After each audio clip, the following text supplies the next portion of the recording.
A company is actually there to produce a product, offer a service, or otherwise contribute a certain part to our economic and social system. But there are also companies that do more than just one thing. Google, for example, controls a large part of the traffic on the internet. Unilever and Nestlé control a large part of the entire food market. But what if we told you that there is a company that stands above all these mega corporations? A super mega corporation, or more precisely, a company that owns all the other companies. This company really does exist. Its name is BlackRock.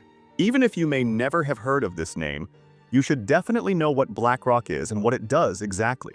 BlackRock owns large shares in just about every other successful company in the world. In numbers, BlackRock manages a total of over $10 trillion in value. Just for comparison, the total value of all goods and services produced in Germany is currently around 4.5 trillion euros, less than half of BlackRock's assets under management. In this video, we want to take a look behind the scenes of by far the most powerful company on the entire planet. We'll not only show you where BlackRock is involved, but also how the company even influences the politics of the world's most important countries. We can already tell you that you'll be surprised at how powerful this company really is, and that something like this is even possible. Hope you enjoy. Let's go.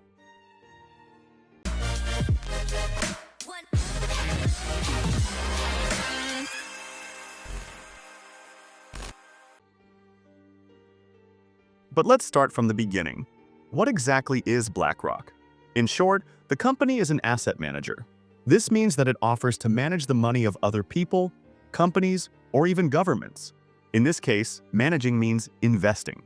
So it's about investing the money as profitably as possible so that it grows.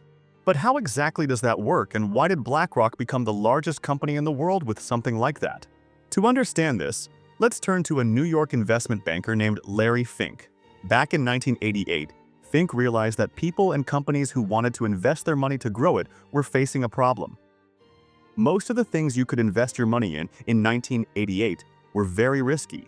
Larry Fink realized that there could be another way, and that was to invest not in individual stocks, but in many different stocks at the same time, in a so-called equity fund. The concept of the fund was not entirely new, but Fink also had the idea of making these equity funds less risky, using computers. He founded the company BlackRock in the late 1980s and had software developed that could essentially determine the risk of the stocks and automatically remove all very risky stocks from a portfolio. Offering these equity funds is still BlackRock's business model today. People or companies give BlackRock their money, and BlackRock invests it as safely and profitably as possible with the help of risk software. BlackRock then earns a small commission for investing the money of companies or private individuals, regardless of whether they make a profit in the end or not. Overall, the business is quite simple and doesn't sound all that controversial at first. But why does BlackRock keep coming under criticism? BlackRock is criticized primarily because it has grown so big over the years that the company's influence has reached a rather alarming level. This was already evident in 2007 during the financial crisis in the USA. While many banks and financial companies had major problems at the time, BlackRock was hardly affected by the effects. Quite the opposite. There was even an extraordinary event. The American government and even the US central bank suddenly worked together with BlackRock. Because the company had such a good reputation as a money manager, the US government gave BlackRock virtually all power over the money and assets of the banks in distress. BlackRock stood over the banks like a long arm of the US government. Not only that, the government also provided money to bail out the banks. However, this state bailout money did not go directly to the banks, but to BlackRock. BlackRock was able to manage it and decide for itself how exactly the individual banks should or should not be rescued. And so, a single company took on the role of the state and dealt with the financial crisis more or less on its own. This caused a scandal at the time and was one of the reasons for the emergence of the so-called Occupy Wall Street movement.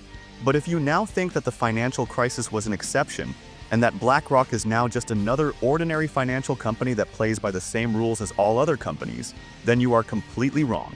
BlackRock's secret power has actually only increased since 2007, and to a really worrying extent. Let's go to 2020.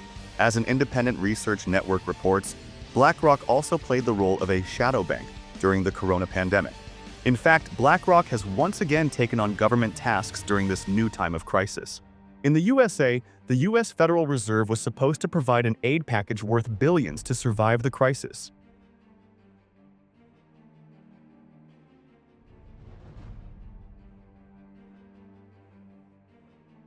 But again, the money did not go directly to those in need, but was initially managed by BlackRock, which then decided exactly how it should be invested. BlackRock was therefore temporarily in control of all corona aid, and not just in the USA. In Europe, the European Central Bank also commissioned BlackRock to invest funds profitably on a large scale during the corona period. Although it admittedly sounds a bit dramatic and almost conspiratorial, the power of gigantic financial managers is a real problem. Because although BlackRock regularly helps governments, authorities, and states in crises, BlackRock itself is hardly regulated. This means that nobody is actually above BlackRock and controls exactly how the individual transactions are carried out. There is also reason to believe that BlackRock has insider information from many of the largest companies in the world. This means that BlackRock knows how individual companies will develop on the stock market and can therefore trade with this actually secret knowledge. Now, you may be wondering where BlackRock gets insider information from on the largest companies in the world. Well, in fact, BlackRock is not only the largest asset manager in the world, the company also owns the most shares in many of the largest other companies. But what exactly does that mean? Imagine it like this. If you buy a share of Apple, you own a tiny part of the Apple company. To be precise, you own a 15 billionth of Apple since there are currently 15 billion Apple shares in circulation. Now imagine that you are not just managing your money, but the money of millions of people and companies. Managing here means that these companies and people basically give you their money and you should use it to buy things, such as shares. If millions of people and companies give you their assets, you now have many billions of dollars. With this money, you could easily buy 1 billion Apple shares. That means you own a 15th of Apple, or the equivalent of 6.5%. And if no one else owns that many shares, you are usually the largest shareholder in this company. But what exactly does this have to do with BlackRock? Well, that's exactly what BlackRock does in the end. They spend trillions of dollars buying countless shares in almost every company in the world, and as a result, they own the largest shares in many companies. In Germany alone, BlackRock is the largest shareholder in 8 of the 40 DAX companies. As we have learned, if you are the largest shareholder in a company, you also own part of the company, and BlackRock can therefore also have a direct influence on the business of these companies. BlackRock often sits on the supervisory board, for example, and can ensure that managers of corporations are fired or that one company buys another, and how the business is carried out in general. BlackRock is not only owned by German companies to a large extent. Together with its 2 smaller competitors, Vanguard and State Street, which like BlackRock are also financial managers, the company holds the most shares in almost every major American company: Google, Apple, Microsoft, Amazon, or any other well-known company. The largest shareholders in these companies are either BlackRock or occasionally Vanguard or State Street. And now it gets really crazy. BlackRock, Vanguard, and State Street together hold an amount of wealth that is hard to believe, namely an incredible 49.5% of all global financial assets in 2019. This means that BlackRock and its 2 smaller competitors control half of the world's financial assets. So let's recap. BlackRock controls a considerable part of the world's total financial assets. In times of crisis and conflict, it often takes on the role of a government and controls how the state's money is invested. And despite all this, BlackRock does not really have an authority that strictly monitors and controls the company itself, especially when it cooperates with governments. Oh, and on top of all that, BlackRock also has insider information from many of the largest companies in the world. Strictly speaking, with this knowledge and power, the company can even influence world politics and the global financial markets with its own strategy. This too sounds a bit conspiratorial, but some financial experts suspect that something like this could also happen in part. Because, as we explained at the beginning, BlackRock's rise back then was achieved through computer software. Now, in 2024, BlackRock has a program called Aladdin software that can analyze billions of financial data in complex models and thus estimate the risk of individual investments. In 4 gigantic data centers with 6,000 supercomputers per location, global economic data, stock prices, changes in government, and even natural disasters are analyzed, which then give BlackRock managers recommendations on how risky a particular investment is. Here too, insider information could of course play an important role, which could then make share prices much more predictable.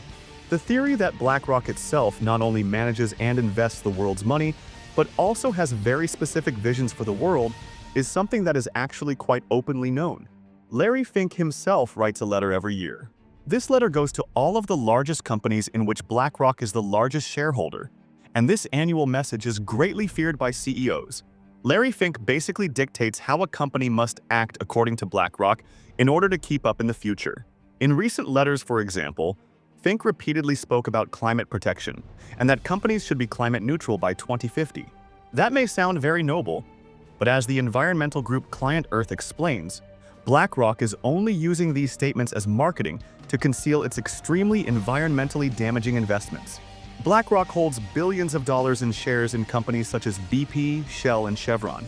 Regardless of that, it is generally a bit strange that in our supposedly completely free market economy there is a single company that can stand above the market and that controls the market more or less alone with its investments. Or what do you think about it? What is your opinion on BlackRock and the concept of the so-called shadow bank? We are very excited about your comments. Well, folks, and with that, we end our video today. Write us your thoughts on this in the comments and let us know about which topics we should make a video about. Otherwise, subscribe to our channel and see you next time here at Wikipedia Plus. Thank you all for watching to the end. I hope you enjoyed our content. A big hug, and until then. Bye!